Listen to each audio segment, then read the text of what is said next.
I think he's a guy that can be, have that energy, that passion, that vision that Fickle shares. He's fully bought into what Fickle's doing on the recruiting trail. That's huge to sell that vision, to sell that idea of what Wisconsin football is going to be. And he's a guy, that's a leader. I think he can help our quarterbacks, work through the things they're working through. He was a guy who was a career backup at that spot. And so he understands what that feels like.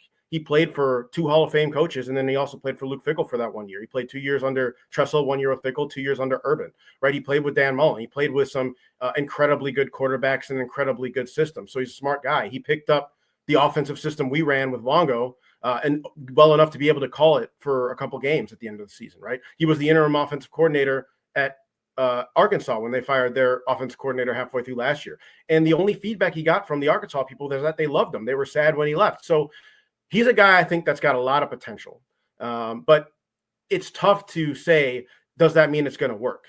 Because a lot of it's just potential. I think he's going to do well. I think he's going to be an up-and-coming guy, almost like and I look back at Fickell's hiring record, he could be another Marcus Freeman, right? He could be a guy who could come in, be a quarterback coach, get elevated to an offensive coordinator, then take over a program and do well. He could be like a Jim Leonard, a guy who comes in, who was a GA 1 year, coach safeties 1 year. Next thing you know, is probably the best defensive coordinator we've ever had,